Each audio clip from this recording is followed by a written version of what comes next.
वाणी श्री हुजूर स्वामी जी महाराज, वचन 19वां, शब्द चौथा। गुरु बिन कभी न उतरे पार,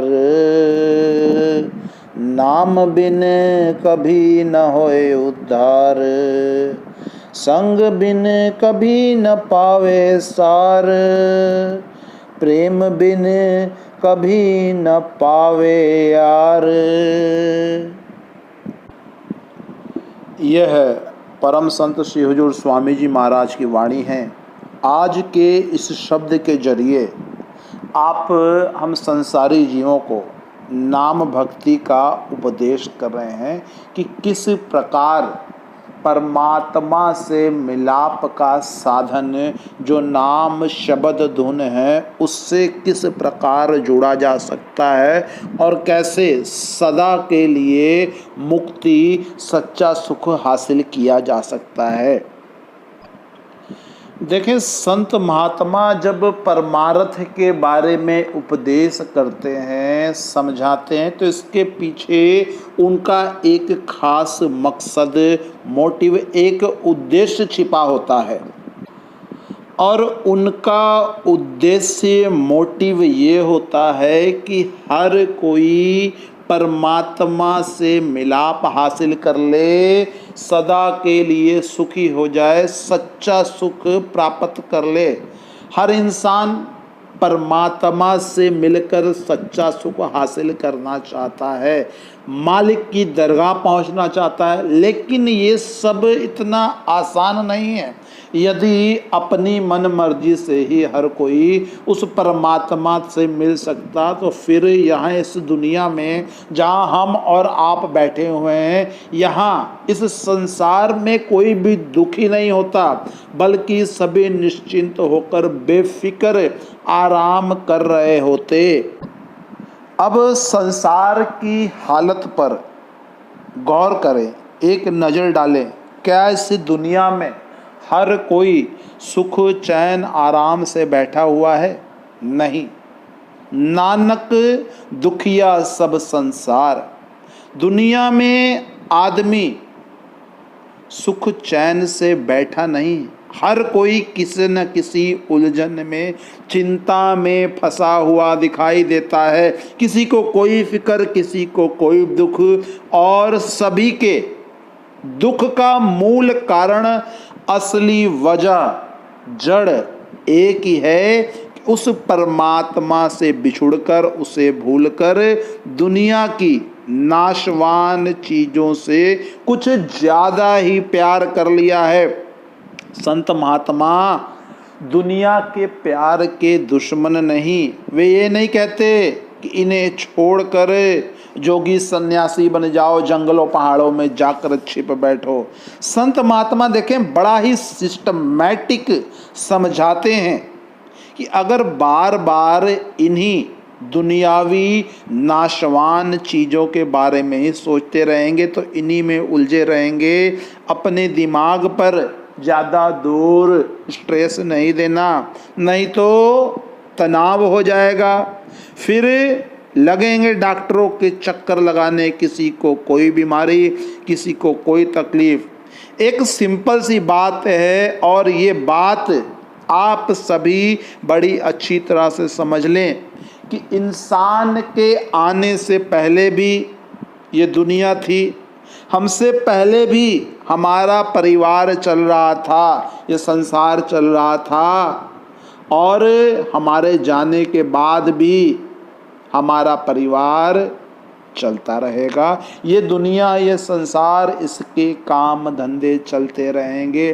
फिर हम ये क्यों सोचते हैं कि हमारे बिना ये काम नहीं होगा? नहीं, ऐसा बिल्कुल नहीं है। वो मालिक परम पिता परमेश्वर सबकी संभाल करता है। वो जर्रे जर्रे कण कण में व्यापक है। हमें तो बस अपना फर्ज, अपनी ड्यूटी, जिम्मेदारी निभानी है। अपने काम धंधे करें, बिजनेस व्यापार करते हुए मालिक की भक्ति में लगे रहें, बाकी सब वो खुद ही कर लेगा। भक्ति हमें सिर्फ उस एक की करनी है, शरीर की भक्ति नहीं करनी। शरीर हमें समझाने के लिए धारा गया है। हमारा रिश्ता उस एक परमात्मा के साथ है। एक पिता एकस के हम बारक। अब रूहानियत का मतलब है कि उस रास्ते पर चलें जिससे हम द्वैत में से निकलकर एकता में आ जाएं। महापुरुष हमें समझाने के लिए आए हैं, अपनी भक्ति कराने के लिए नहीं आते हैं। सब घट मेरे साइयाँ सुनी सेज न कोए, न तो कभी मालिक बाहर से मिला है और ना ही मिलेगा। अब हमारा सारा जोड़ पढ़ने पढ़ाने पर है, परंतु हम अमल में नहीं लाते। वो एक परमात्मा कहाँ है? घट घट में हर ज्यों बसे, संतन करे पुकार। हर मंदिर ए शरीर है। हर एक मजहब ने इशारा केवल अंदर की तरफ किया है, लेकिन हमारा सारा जोर मत्थे टेकने पर ही है। हुन यदि बच्चा स्कूल जाकर टीचर ਨੂੰ मत्थे टेक ले और स्कूल दी परिक्रमा करके आ जाए ते फिर कि वो बिना पढ़े लिखे विद्यार्थी बन सकता है? परीक्षा दे के पास हो सकता है? नहीं। यदि बच्चा स्कूल जाकर टीचर को माथा टेक ले और स्कूल की परिक्रमा करके आ जाए तो क्या वो बिना पढ़े विद्यार्थी बन सकता है? वह विद्यार्थी नहीं बन सकता। अब ये परमार्थ नहीं है। जब तक आप खुद नहीं पढ़ोगे, खुद अमल नहीं करोगे, तब तक आप आगे नहीं बढ़ सकते। सब सुख दाता राम है, दूसर नाही कोई। यदि वस्तु है तो उसको बनाने वाला भी कोई ना कोई जरूर होगा। उसकी रजा में रहेंगे तभी हमें सुख मिलेगा। अब विचार करने वाली बात है, यदि सूरज की कोई जात नहीं तो एक मामूली किरण की कौन सी जात हो सकती है? यदि उस परमात्मा की कोई जात मजहब नहीं तो हमारा भी नहीं। मजहब हमें मार्गदर्शन देने के लिए बनाए गए हैं। इंसान मजहब के लिए नहीं बना है। अंदर जाने के साधन सभी के लिए एक हैं, केवल भाषा अलग अलग है।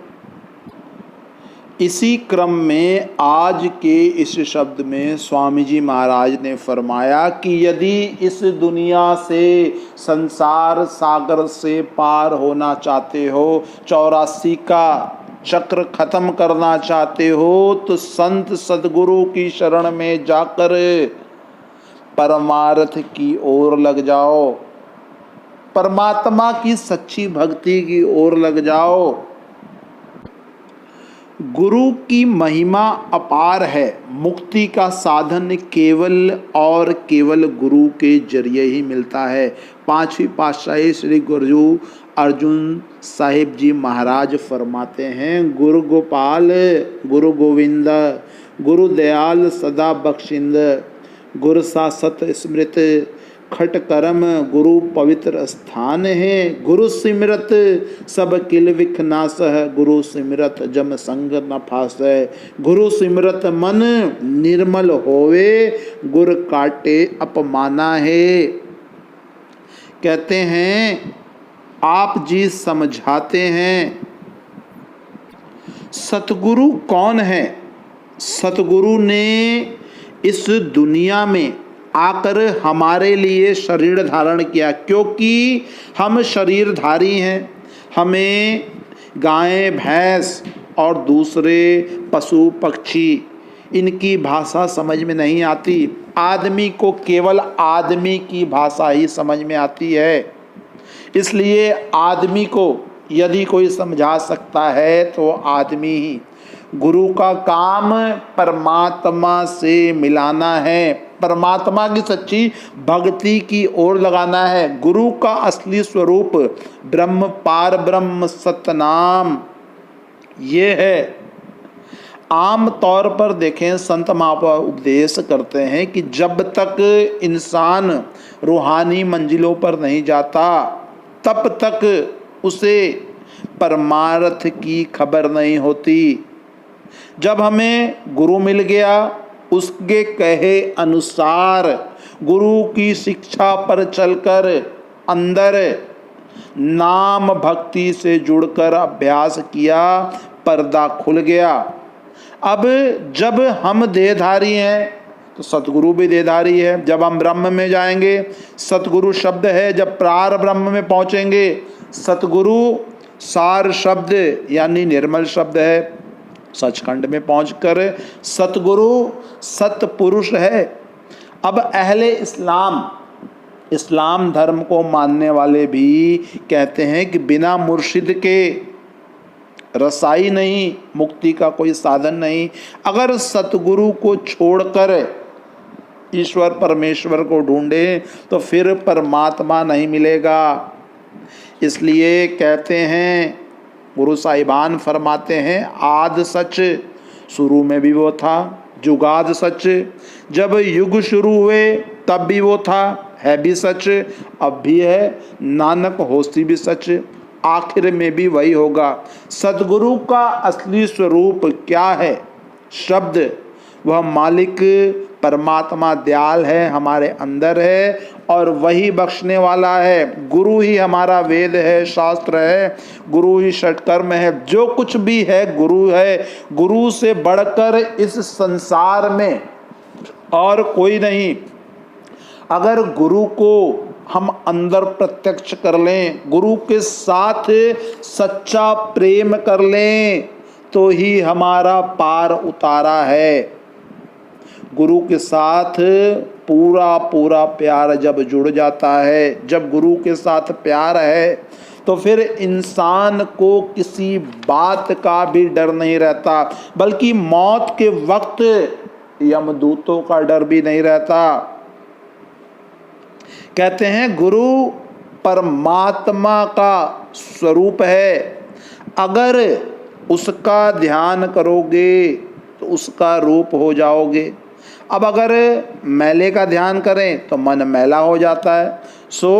जब गुरु का ध्यान करें तो मन निर्मल हो जाता है, सब दुख दूर हो जाते हैं। गुरु की संगति करे बिना, गुरु की शरण में गए बिना कुछ मिलना नहीं। जब तक गुरु से सच्चा प्रेम, प्यार, इश्क, मोहब्बत नहीं, तब तक इसका बनता कुछ नहीं। अनादिकाल से परमात्मा के मिलाप का एक ही साधन, एक ही रास्ता, एक ही तरीका, युक्ति, मेथड, विधि है, और वो साधन शब्द या नाम है। नाम बिन कभी न होए उद्धार। अब ये नाम जिसकी प्राप्ति संत सतगुरु से ही होती है। गुरु अर्जुन देव जी महाराज स्पष्ट कहते हैं, गुरु तीर्थ, गुरु पारजात, गुरु मनसा पूरणहार, गुरु दाता हरि नाम दे, उधरे सब संसार।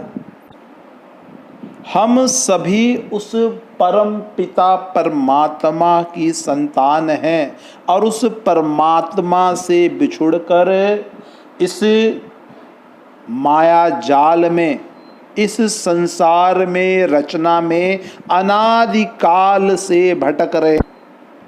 अब कोई भी इंसान अपनी बल बुद्धि या चतुराई से जो उसके ऊपर अनगिनत कर्मों का कर्ज है, यह कर्ज हटा नहीं सकता, खुद परमात्मा से मिल नहीं सकता।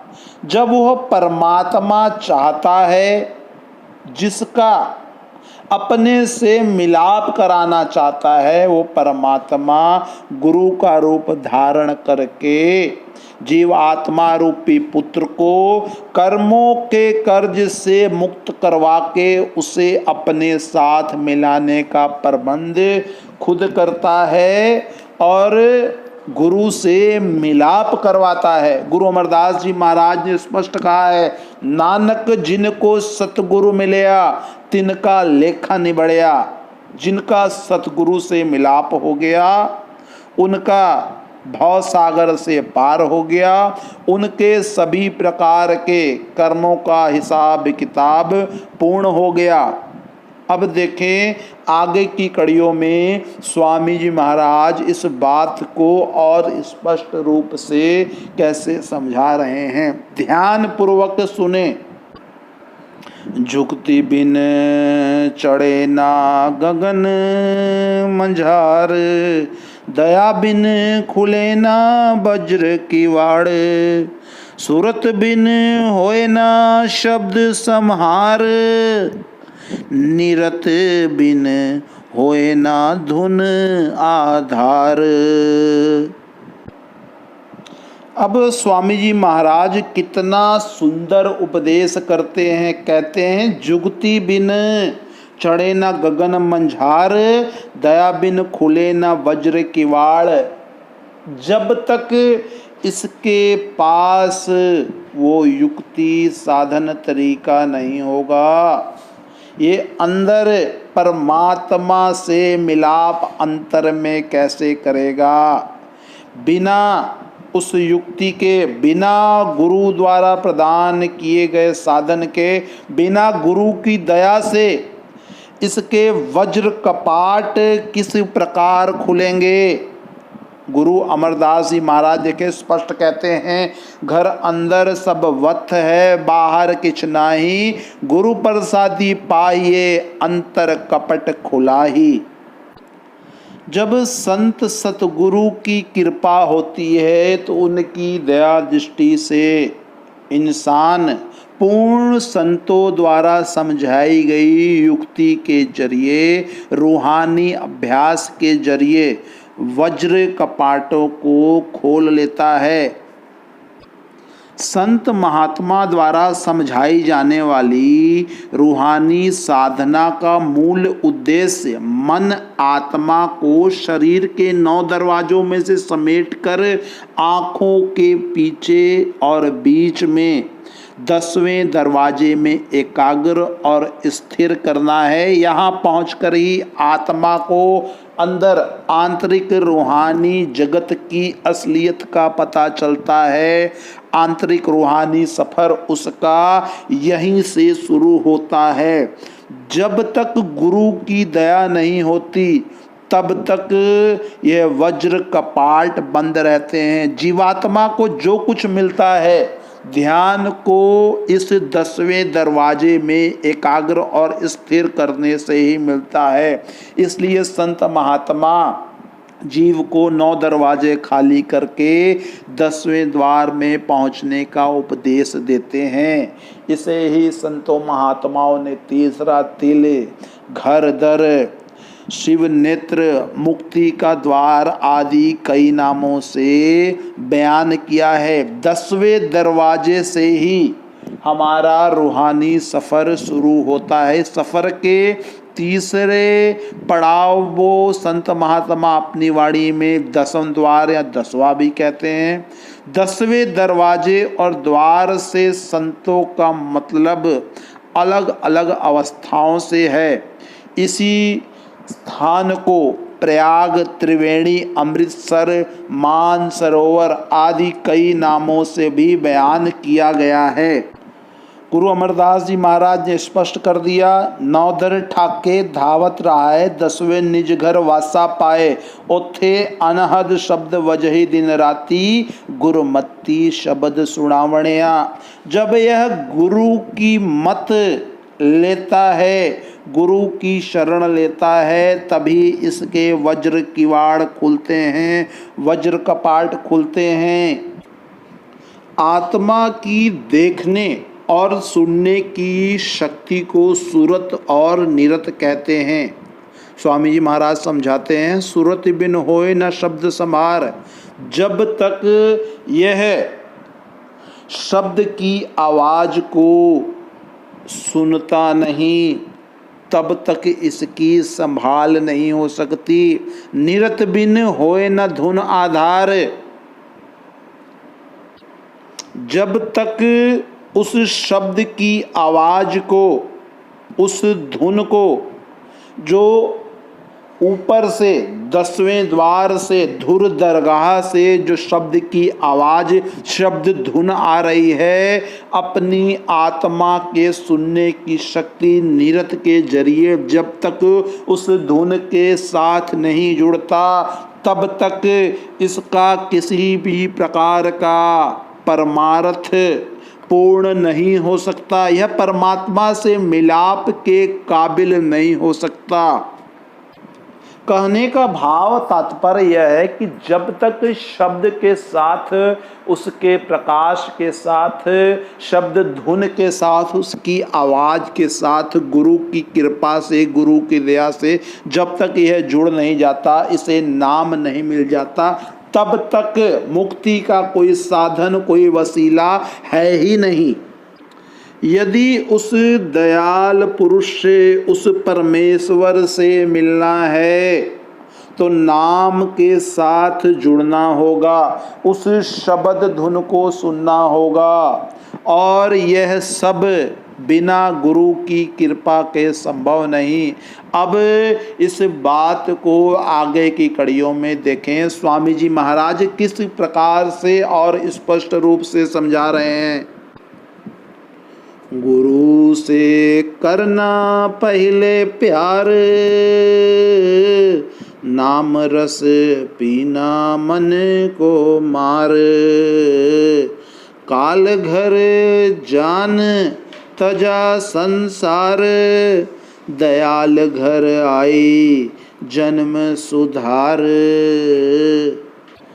जब गुरु से प्यार हो गया, गुरु भक्ति में लवलीन हो गया, गुरु भक्ति पूर्ण हो गई, तो उसके बाद फिर नाम भक्ति शुरू होती है, नाम के साथ जुड़ जाता है, और इसका जन्मों जन्मांतरों से जो कर्मों का लेन देन का हिसाब किताब था, वो जब नाम के साथ जुड़ जाता है, उस अमृत रस को जब पीने लग जाता है, तो इसका सभी प्रकार का हिसाब किताब समाप्त हो जाता है। जो इसका मन अब तक विषय विकारों में इधर उधर दौड़ रहा था, वो इसके काबू में आ जाता है। अब जिस नाम की इतनी महिमा की गई है, वो नाम असल में है क्या?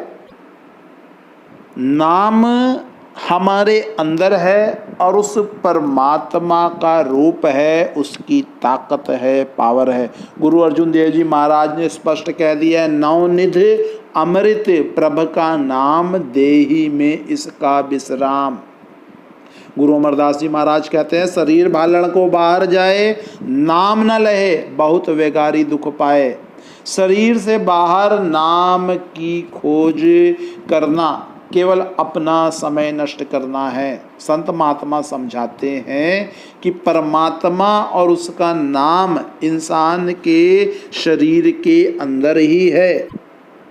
नाम की महिमा के विषय में गोस्वामी तुलसीदास जी महाराज रामचरितमानस में फरमाते हैं, कहो कहाँ लगी नाम बड़ाई, राम न सकहि नाम गुण गाई।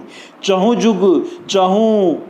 जुग तीन काल तिहु लोका, भय नाम जप जीव बिसोका। वेद पुराण संत मत एहु, सकल सुकृत फल राम स्नेहु। नाम को अमृत भी कहा गया है, क्योंकि ये आत्मा को अमर कर देता है। इसे जीवन दाता, मुक्ति दाता आदि कई अनेक नामों से भी पुकारा गया है। नाम की कमाई द्वारा साधक में भी उन सद्गुणों का प्रवेश होना शुरू हो जाता है जो नाम या प्रभु में है। वास्तव में शब्द या नाम की कमाई के द्वारा ही साधक परमात्मा में समाकर उसी का रूप हो जाता है।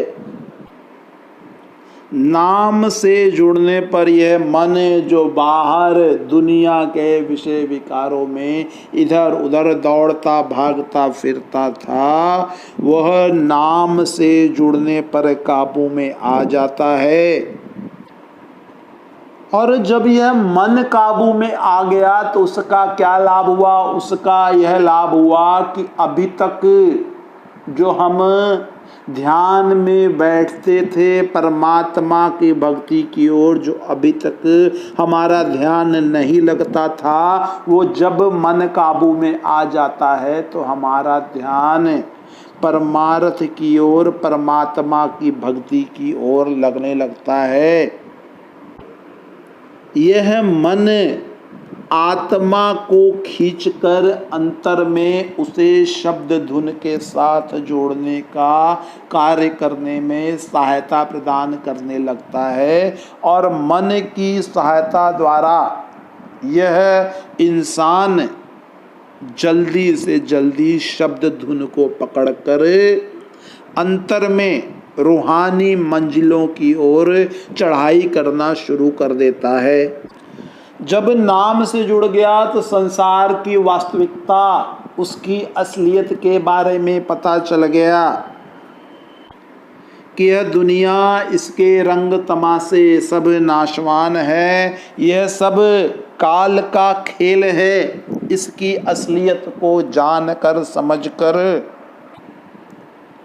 अब क्योंकि आत्मा परमात्मा का अंश है और इसके अंदर अपने मूल परमात्मा से मिलने का शौक प्रेम है, कुदरती कशिश है, लेकिन इस दुनिया में कुछ ऐसी ताकतें भी हैं जो जीवात्मा को, इंसान को इसी दुनिया के प्रेम में फंसाकर परमात्मा से मिलाप के रास्ते में रुकावट पैदा करती हैं। इसे ही काल, मन और माया का नाम दिया गया है, और इस मृत्यु लोक को काल, मन और माया का देश कहा जाता है। जब गुरु की शरण में गया, संतों के सत्संग में गया, वहाँ इस संसार की हकीकत, असलियत के बारे में पता चला, तो फिर इस दुनिया के प्यार को मन से निकाल दिया।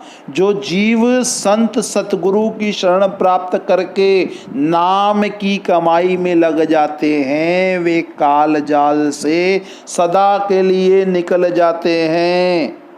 और जब यह स्थिति हो गई, काल के जाल से निकल गया तो परमार्थ की ओर लग गया। दयाल घर आई जन्म सुधार, परमात्मा की भक्ति की ओर लग गया, उससे मिलाप की ओर उस रास्ते पर चल पड़ा, इसका जन्म सुधर गया। स्वामी जी महाराज ने स्पष्ट रूप से फरमाया है, शब्द कमाई करहे मीत, शब्द प्रताप काल को जीत। जब यह नाम की कमाई की ओर, परमात्मा की भक्ति की ओर लग गया, उस रास्ते पर चल पड़ा, दयाल से मिलाप की ओर निकल पड़ा, तो इसका काल जाल से छुटकारा हो गया। इस मनुष्य जन्म का यही लाभ है कि जीते जी परमात्मा से मिलाप हासिल कर लें। सहजोबाई जी ने स्पष्ट रूप से कहा है, कई जन्म भय कीट पतंगा, कई जन्म गजमीन कुरंगा, कई जन्म पंखी सरप होयो, कई जन्म हैवर वृक जोयो, मिल जगदीश मिलन की बरिया, चिरंकाल ई दे संजरिया। कई लाख करोड़ों योनियां भोगने के बाद तब जाकर यह मनुष्य जन्म मिला है। यदि अब भी इस जन्म में भी परमात्मा से मिलाप नहीं किया, उसकी सच्ची भक्ति की ओर नहीं लगा, तो फिर 84 का जेल खाना तो इसके लिए तैयार है ही। इसी जन्म का लाभ ही यही है, इसका यही फायदा है कि जितनी जल्दी हो सके परमात्मा की भक्ति की ओर लग जाएं। जो तीनों लोकों का मालिक है वो काल है, चौथे लोक का मालिक दयाल है। इंसान की आत्मा के ऊपर देखें, सबसे पहले स्थूल शरीर, सूक्ष्म, और फिर उसके अंदर कारण। और जब रूह अभ्यास करके अंदर सहस्त्रदल कवल में गई तो इस स्थूल शरीर का अभाव हो गया। अब उससे आगे जब ब्रह्म में गई तो सूक्ष्म शरीर का अभाव हो गया, यह भी छूट गया। जब पार ब्रह्म में गई तो कारण शरीर उतर गया, छूट गया। स्थूल, सूक्ष्म, कारण, तीनों शरीरों का संबंध तीनों लोकों, पिंड, तुरिया पद और ब्रह्म से है। जब रूह अमृतसर यानी पार ब्रह्म में आ गई तो काल का दावा जाता रहा, काल से निकल गया। अब हर एक इंसान के अंदर मानसरोवर है जिसमें नहाने से जन्मों जन्मों के पाप उतर जाते हैं। बाहर के जितने भी पानी हैं वे केवल और केवल शरीर की मैल को ही उतारते हैं, लेकिन ऐसा कोई तीर्थ बाहर है ही नहीं जो कि कर्मों की मैल को उतार सके। गुरु ग्रंथ साहिब में स्पष्ट रूप से कहा गया है, काया अंदर अमृतसर साचा। अब यह वाणी गुरु अमरदास जी महाराज की है, मगर जो बाहर अमृतसर है वह गुरु रामदास जी ने बनाया। अमृतसर को कई अन्य महात्माओं ने त्रिवेणी और प्रयागराज भी कहा, जहाँ गंगा, जमुना, सरस्वती तीनों नदियाँ मिलती हैं।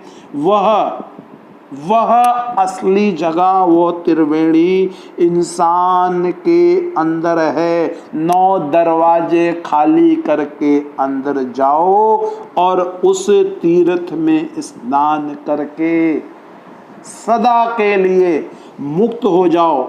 ऋषि मुनियों ने अंदर देखा, अंदर की चीजों का बाहर हवाला देने के लिए बाहरी नाम रख दिए। उस अंदर के परागराज या मान सरोवर में नहाने से ही पाप कटते हैं, कर्मों की मैल उतरती है, सभी प्रकार की मुक्ति प्राप्त होती है। स्वामी जी महाराज ने अपने एक शब्द में फरमाया है, अक्षर रूप निरखत चाली छोड़ दिया अब देश बिगाना। सूरत साफ उड़ी ऊंचे को छूट गया सब महल पुराना। ये जो सारा संसार, ये जो सारी दुनिया हम आँखों से देख रहे हैं, जो प्रत्यक्ष है, जो दृश्यमान है, यह दुनिया क्षर है। जो अक्षर है वह ब्रह्म है और नहीं अक्षर पार ब्रह्म है। जब से दुनिया बनी हम इस महल में, इस संसार में, इस देश में गुजारा करते आ रहे हैं, लेकिन जब रूह गुरु की कृपा से सब असलियत को समझते हुए काल का घर इस संसार को जानकर यहाँ से अपना मोह माया प्रेम प्यार निकाल कर इस महल को छोड़कर दयाल की ओर जाती है। दयाल घर इस महल को छोड़कर सतलोक जाती है। ग्रंथ साहिब में बड़े गहरे और स्पष्ट गुप्त रमज भेद हैं। कबीर साहब जी महाराज समझाते हैं, 52 अक्षर लोक त्रय सब कुछ इन्हीं माहे, ए अक्षर खिर जाएंगे ओए अक्षर इन मह नाहे। 52 अक्षर संस्कृत भाषा के बने हुए हैं और शायद ही कोई ऐसी भाषा हो जिसमें कि इस प्रकार से 52 अक्षर हों। इन दुनिया का, इस संसार का सभी चीजें इन 52 अक्षरों में आ जाती हैं। पिंड अंड का हाल तो इन 52 अक्षरों में आ गया। आगे 2 अक्षर और हैं जो पार ब्रह्म में हैं, इसके बारे में मदन साहिब कहते हैं, सोई गुरु पूरा कहावे, दुई अक्षर का भेद बतावे, एक छुड़ावे एक मिलावे, तब नेह संग निज घर पहुँचावे। गुरु नानक साहिब ने कहा है, जो तू पढ़या पंडित बिना, दुए अक्षर दुए नाव, प्रणवत नानक एक लंघाए, जेकर सच समावा। अगर तू गुड़ी है, ज्ञानी है, तो वे अक्षर बता, वे अक्षर पार ब्रह्म है। एक अक्षर ने दुनिया बनाई और एक ने सतलोक बनाया। यही कबीर साहब कहते हैं, कहो कबीर अक्षर दुए भाख, होएगा खसम तलेगा राख। गुरु अर्जुन साहिब जी भी कहते हैं, एक अक्षर हर मन बसत, नानक होत निहाल। गुरु अर्जुन साहिब जी महाराज ने स्पष्ट फरमाया, वेद कतेब स्मृति सब शासत, इन पढ़िया मुकत न होई। एक अक्षर जो गुरुमुख जापे, तिसकी निर्मल सोई। वह अक्षर आपके अंदर है और वह कब मिलता है, उससे यह आत्मा कब जुलती है, जब यह गुरु की कृपा से पार ब्रह्म में जाता है। पार ब्रह्म में जाकर वह अक्षर मिलेगा। ये मजहब, कौम, देश ये हमारे नहीं, यह देश हमारा देश नहीं, हमारा असल देश सचखंड है, हमारी असल कौम सतनाम और हमारा मजहब सतपुरुष है। रूह ये बेगाना देश छोड़कर उस अपने देश को जा रही है, दयाल घर आई जन्म सुधार। अब रूह इस पुराने महल को, जिसमें लाखों जन्म रही, छोड़कर सतनाम में जा रही है। ब्रह्म और पार ब्रह्म तक का भेद वेद शास्त्रों और दूसरी किताबों में आ गया है, लेकिन इससे ऊपर की जो मंजिलें, जो रास्ते हैं, वो सिवाय पूर्ण संतों महात्माओं के और किसी को मालूम नहीं। गुरु नानक साहिब, कबीर साहिब, शम्स तबरेज, पलटू साहिब, स्वामी जी महाराज और अन्य जितने महात्मा जो कि अंदर रूहानी मंडलों पर गए, सिवाय उनके ऊपर का भेद किसी और को नहीं मिला है। बिना गुरु के यह उस भेद को पा ही नहीं सकता। अब सब कुछ समझाकर देखे, आखिर की कड़ियों में स्वामी जी महाराज क्या समझाते हैं। संत गति पाई गुरु की लार, शब्द संग मिली मिला पद चार, कहा राधा स्वामी अगम विचार, सुने और माने करे निर्वार। अब आखिर किन कड़ियों में स्वामी जी महाराज समझाते हैं, कहते हैं, संत गति पाई गुरु की लार, यह शोभा, यह गति किस प्रकार से मिली? गुरु की कृपा, उसकी दया के साथ मिली। शब्द के साथ जुड़ने से उस चौथे पद के बारे में मालूमात हुई, जानकारी हासिल हुई और वहाँ जाने के काबिल बनी। कहा राधा स्वामी अगम विचार, सुने और मान करे निर्वार। तभी इसका उद्धार हो सकता है जब जो बातें अब तक बताई उन पर विचार करे, अमल करे और गुरु भक्ति की ओर लगे, संत गति प्राप्त कर ले, शब्द के साथ जुड़ जाए। देखिए, संतों की गति बड़ी ही न्यारी है। अंदर के उन रूहानी देशों की लीला, खूबसूरती और लज्जत इस दुनिया में है ही नहीं, उसकी कोई मिसाल ही नहीं, नमूना ही नहीं। संत बयान करते हैं लेकिन मिसाल कोई मिलती नहीं। गुरु नानक साहिब बयान करते हैं कि नाम हीरा है, जवाहर है। अब हीरे जवाहरात तो जड़ हैं, पत्थर है, तो क्या नाम भी जड़ है? नहीं, वो तो चेतन है। इसी तरह तुलसी साहिब ने अंदर 5 स्थानों की हालत देखकर जब उनका बाहर बयान करना चाहा तो अंत में कह उठे कि बाहर तो वो मिसालें ही नहीं हैं जिनके जरिए कि स्पष्ट और साफ साफ बयान किया जा सके। भीखा साहिब भी कहते हैं, भीखा बात अगम की कहन सुनन में नाही, जो जाने सो ना कहे, कहे जो जाने नाही। कहते हैं कि इस रमज, इस भेद को, इस गति को कौन समझे। फिर खुद ही कहते हैं कि जो आमिल हैं, अभ्यासी हैं, खंडों ब्रह्मांडों पर जाते हैं, गुरुमुख हैं, वे इस भेद को समझेंगे। स्वामी जी महाराज कहते हैं, रूबरू आमिला ने बातिन फहम, आलिमा इल्मे जाहिरी जाहिल। जो बुद्धिमान है, ज्ञानी है, आलिम है, उन महात्माओं के मुकाबले में बच्चे हैं जो अंदर जाते हैं। एक अंदर जाते हैं, दूसरी अपनी अक्ल से जमीन और आसमान के कुलाबे मिलाते रहते हैं। किवाड़ की चौखट से जकड़ने का जो कांटा होता है उसे कुलाबे कहते हैं। संतों की गति, संतों की कीमत संत ही जानते हैं। अब जैसे एमए किया हुआ व्यक्ति, एमए जिसने की हुई है उसकी कद्र एमए वाला ही जान सकता है। अब चौथी पांचवी कक्षा का छात्र उसकी कैफियत को, उसकी गति को, उसकी कद्र को नहीं पहचान सकता। जो अभ्यास करके, नाम से जुड़ के, भजन सिमरन के अभ्यास द्वारा, सतगुरु की कृपा द्वारा सचखंड गया, सचखंड पहुंच गया, वह संत है। जो पार ब्रह्म में गया उसे पूर्ण साध कहते हैं। संत का मिलना बड़ा मुश्किल है।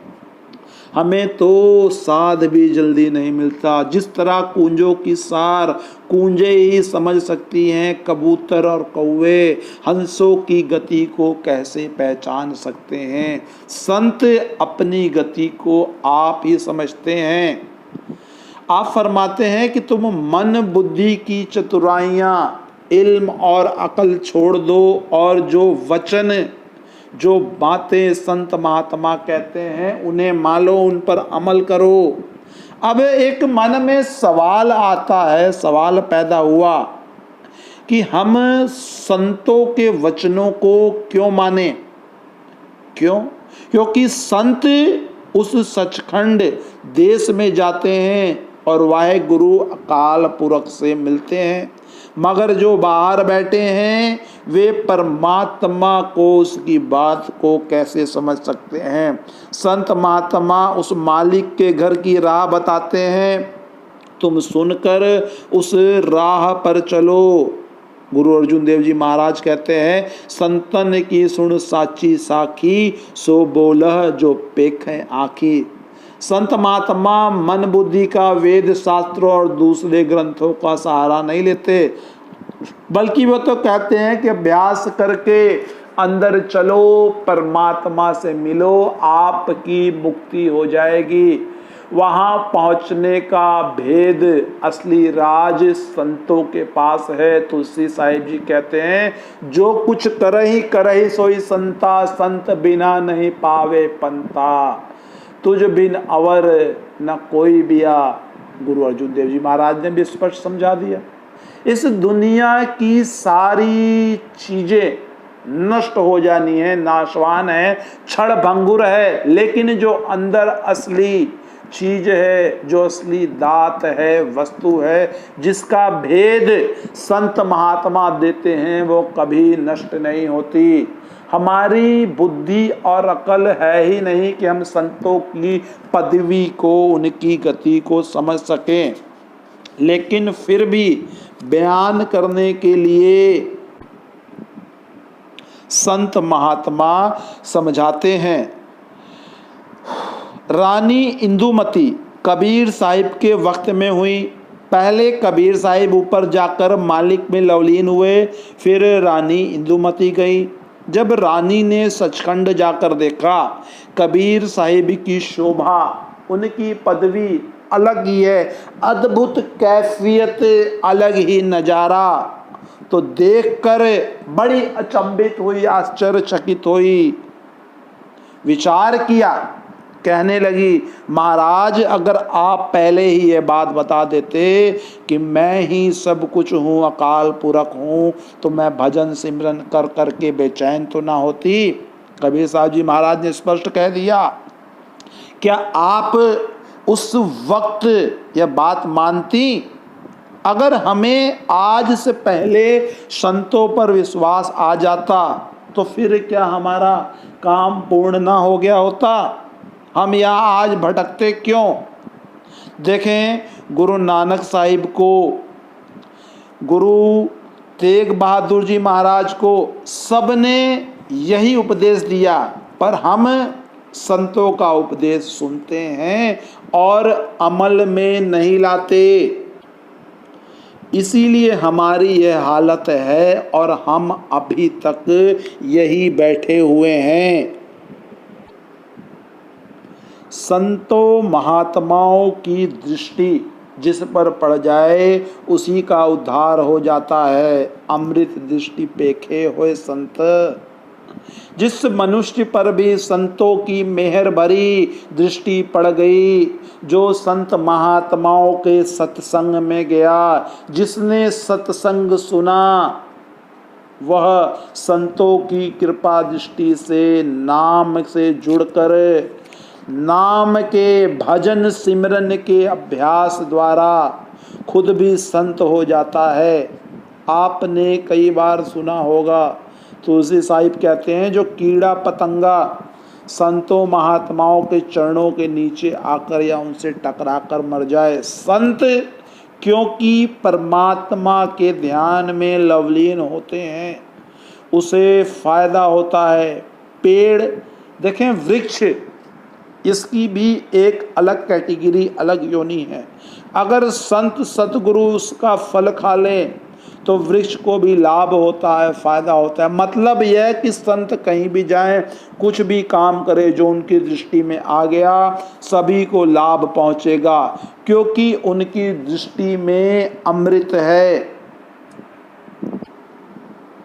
स्वामी जी महाराज ने आज के इस शब्द के जरिए हमें परमात्मा की प्राप्ति का उपाय बता दिया कि किस प्रकार संतों के सत्संग में जाने से, संत सतगुरु की कृपा दृष्टि में आने से, नाम के अभ्यास द्वारा किस प्रकार हमारी मुक्ति हो सकती है। अब इस बात को हम जितनी जल्दी अंगीकार करें, जितनी जल्दी स्वीकार करें, उतनी जल्दी ही हमारा उद्धार हो सकता है। इसलिए हमें भी चाहिए कि नित्य प्रति भजन सिमरन के अभ्यास द्वारा परमार्थ की ओर लग जाएं। राधा स्वामी। यदि आपको आज का यह सत्संग अच्छा लगा हो तो कृपया इसे शेयर करना ना भूलें, लाइक भी करें, और जिन्होंने अभी तक हमारा चैनल सब्सक्राइब नहीं किया है वे भी सब्सक्राइब कर लें और इसे ज़्यादा से ज़्यादा अपने यारों, दोस्तों, मित्रों, रिश्तेदारों को शेयर करें, जिससे वो भी सत्संग से जुड़कर इसका लाभ प्राप्त कर सकें। राधा स्वामी।